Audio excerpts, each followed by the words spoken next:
Light क्या होता है या प्रकाश क्या होता है? लाइट को प्रकाश कहते हैं। लाइट क्या है या प्रकाश क्या है?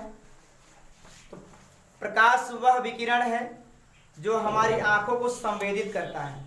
प्रकाश वह विकिरण है जो हमारी आंखों को संवेदित करता है। हमारे पास 5 अंग होते हैं जिनको संवेदनशील अंग कहते हैं। आंख, नाक, कान, जीभ और त्वचा।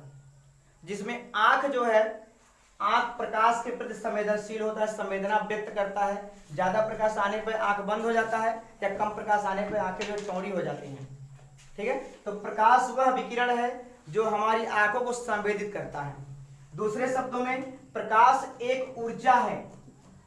प्रकाश एक ऊर्जा है जो विद्युत चुंबकीय तरंगों के रूप में चलता है। तरंग का मतलब आपका इस तरह से चलता है और विकिरण का मतलब आपका इस तरह से चलेगा। तो प्रकाश के 2 डिफिनेशन हो गए। प्रकाश वह ऊर्जा है जो विद्युत चुंबकीय तरंगों के रूप में चलता है, या प्रकाश वह विकिरण है जो हमारी आंखों को संवेदित करता है। ठीक है, प्रकाश की चाल या प्रकाश स्वयं दिखाई नहीं देता है, यह दूसरे वस्तुओं को हमें देखने में मदद करता है, या जिस वस्तु पर यह पड़ता है वह वस्तु हमें दिखाई देती है, क्योंकि प्रकाश का परावर्तन उस वस्तु से होकर के हमारी आंख में होता है। जब प्रकाश किसी वस्तु पर पड़ता है, वहां से परावर्तित होकर हमारी आंखों में प्रवेश करता है, तब जाके वह वस्तु हमें दिखाई देती है। तो प्रकाश स्वयं दिखता नहीं है, यह वस्तुओं को दिखाने में हमारी मदद करता है। ठीक है, प्रकाश की चाल 3 × 10⁸ मीटर प्रति सेकेंड होता है। अगर इसको किलोमीटर में चेंज करेंगे तो 3 × 10⁵ किलोमीटर प्रति सेकेंड होता है। सबसे पहले प्रकाश की चाल को वैज्ञानिक रोमर ने मापा था। प्रकाश की चाल को मापने वाले सबसे पहले वैज्ञानिक थे रोमर। प्रकाश की चाल 3 × 10⁸ मीटर प्रति सेकेंड होता है। प्रकाश विद्युत चुंबकीय तरंगों के रूप में चलता है। प्रकाश एक विकिरण है, यानी कि प्रकाश क्या है, एक कण भी है, यानी कणों के रूप में चलता है, और प्रकाश तरंगों के रूप में चलता है। दोनों में 18 मीटर का डिफरेंस होता है। दोनों चालों में, यानी कि किरण में और इस तरंग में 18 मीटर का डिफरेंस होता है। जब प्रकाश तरंगों के रूप में चलता है तो प्रकाश का तरंग दैर्ध्य 3900 एंगस्ट्रॉम से लेकर के 7800 एंगस्ट्रॉम तक होता है। प्रकाश का तरंग दैर्ध्य 3900 एंगस्ट्रॉम से 7800 एंगस्ट्रॉम तक होता है। ये तरंग दैर्ध्य क्या होता है? जब भी किसी भी माध्यम में तरंग उत्पन्न होता है, हलचल उत्पन्न होती है, तो वह माध्यम अपनी साम्यावस्था के ऊपर नीचे या आगे पीछे गति करने लगता है। जैसे किसी पानी में कंकड़ मार देते हैं तो जो पानी क्या होता है, इस तरह से चलता है, लहर बन के चलता है। पहले पानी शांत होता है, स्थिर होता है, जब कंकड़ मारते हैं तो अपनी स्थिर अवस्था के एक बार ऊपर होता है, एक बार नीचे होता है, तो उसी को क्या कहते हैं, तरंग कहते हैं। तो उठे हुए भाग को हम श्रृंग कहते हैं और दबे हुए भाग को गर्त कहते हैं। ये श्रृंग है, ये श्रृंग है, ये गर्त है और ये गर्त है। एक श्रृंग से अगले श्रृंग तक की अथवा एक गर्त से अगले गर्त तक के बीच की दूरी को हम तरंग दैर्ध्य कहते हैं। यानी ये तरंग दैर्ध्य है, तरंग दैर्ध्य। तो इस प्रकार से तरंग दैर्ध्य किसका मात्रक है? दूरी का मात्रक है। दूरी को तरंग दैर्ध्य कहते हैं। और इस तरंग दैर्ध्य को लिखने के लिए हम लिम्डा चिन्ह का प्रयोग करते हैं। इसका नाम है लिम्डा। लिम्डा चिन्ह का प्रयोग करते हैं। तो ये भी लिम्डा हो गया और ये भी लिम्डा हो गया। तो यह जो दूरी होती है यह 3900 एंगस्ट्रॉम से लेकर के 7800 एंगस्ट्रॉम तक होता है। अभी तक आपने सुना होगा मीटर, किलोमीटर, सेंटीमीटर, डेकामीटर सुना होगा, लेकिन एंगस्ट्रॉम क्या होता है? एंगस्ट्रॉम नहीं देखे सुने होंगे आप लोग। एंगस्ट्रॉम जो होता है दूरी नापने का बहुत ही छोटा मात्रक है। इसके लिए हम पीछे आपके चलते हैं थोड़े से मात्रक में। अरे मात्रक में चलते हैं। आपको पैमाने याद होंगे, किलोमीटर, डेकामीटर, सेंटीमीटर बताए थे आप लोगों को, फिर भी एक बार देख लेते हैं। Kilo, hecto, deca, metre, litre, gram, deci, centi, मिली।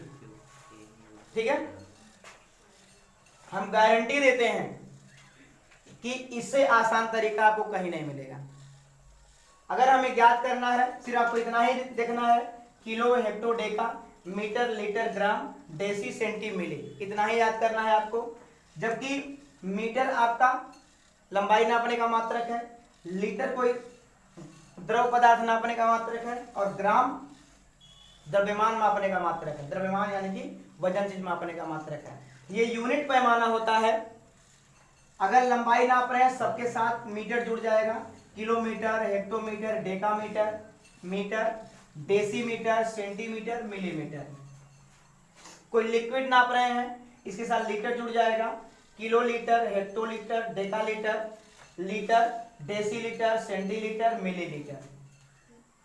द्रव्यमान मापेंगे तो kilogram, hectogram, decagram, gram, decigram, centigram, milligram.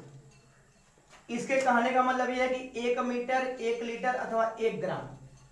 ठीक है, अब जहां से पूछा जाए, अगर मान लीजिए पूछा जाए कि 1 हेक्टोमीटर में कितना मीटर होता है, तो पूछा गया आपसे कि 1 हेक्टोमीटर यानी हेक्टो के नीचे लिखिए आप 1 में कितना मीटर होता है। जहां तक मीटर नहीं मिलता है वहां तक आप 0 बढ़ा दीजिए। इस प्रकार से मिला आपको 100 मीटर। 1 हेक्टोमीटर में मिला आपको 100 मीटर। अगर पूछा जाए 1 मीटर में कितना डेसीमीटर, तो मीटर के नीचे लिखिए 1। मीटर और डेसीमीटर में संबंध पूछा जा रहा है, 1 मीटर में कितना डेसीमीटर, तो सीधे कहा गया 1 मीटर, तो मीटर के नीचे लिख दीजिए आप 1। और जहां तक डेसी नहीं मिलता वहां तक 0 बढ़ाइए, कितना हो गया 10 डेसीमीटर। अगर पूछा जाए 1 मीटर में कितना सेंटीमीटर, तो मीटर के नीचे लिखिए 1, जहां तक सेंटी नहीं मिलता है वहां तक क्या करिए 0 बढ़ा दीजिए। इस प्रकार से मिल गया आपको 100 सेंटीमीटर। 1 सेंटीमीटर में कितना मिलीमीटर, सेंटी के नीचे लिखिए 1, जब तक मिली नहीं मिलता तब तक 0 बढ़ा दीजिए 10 मिलीमीटर। तो ये पैमाना है। विज्ञान में और भी पैमाने हैं, छोटे बड़े पैमाने हैं। हम छोटे पैमाने की ओर बढ़ते हैं, जैसा कि एंगस्ट्रॉम देखा गया है। छोटे पैमाने में सबसे पहले आपका आता है माइक्रोन। माइक्रोन को आप माइक्रोमीटर भी कहते हैं, माइक्रोसेकंड भी कहते हैं। माइक्रोन एक पैमाना है जो हर मात्रा के साथ जुड़ जाएगा। माइक्रोग्राम, माइक्रोसेकंड, माइक्रोलीटर, माइक्रोमीटर, सबके साथ जो माइक्रो एम्पियर, सबके साथ माइक्रोन जुड़ जाएगा। लेकिन साधारण रूप में माइक्रोन का मतलब हो गया आपका माइक्रोमीटर से। माइक्रोन का मतलब हो गया साधारण भाषा में माइक्रोमीटर से।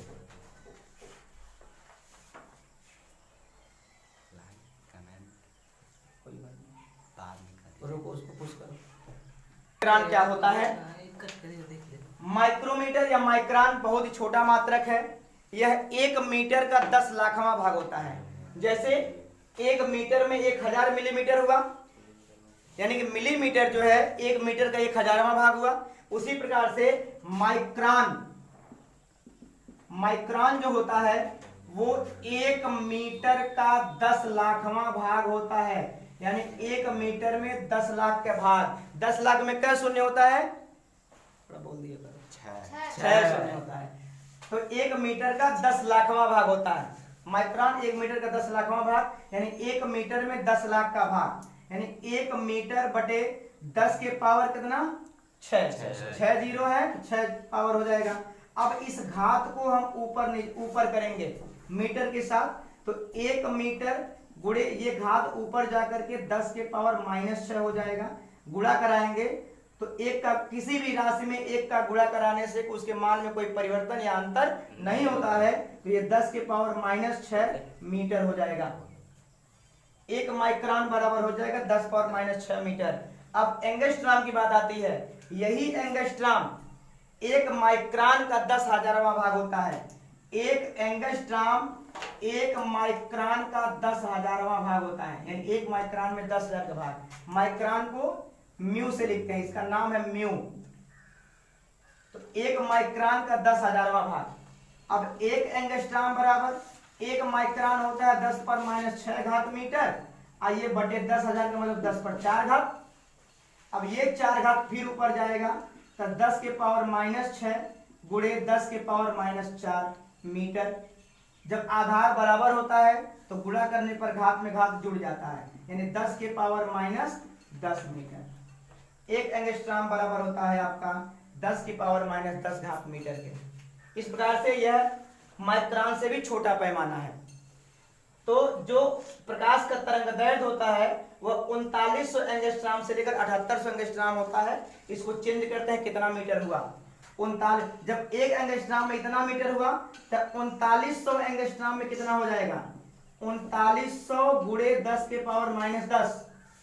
अब इसको अगर घात रूप में लिखते हैं, दिख रहा है, तो 3 गुणे 10 के पावर 3.0 गुणे 10 के पावर कितना हो जाएगा 3 और गुणे 10 के पावर -10। अब इसमें से घट जाएगा तो 3 गुणे 10 के पावर -7 घात मीटर हुआ 3900 एंगस्ट्रॉम।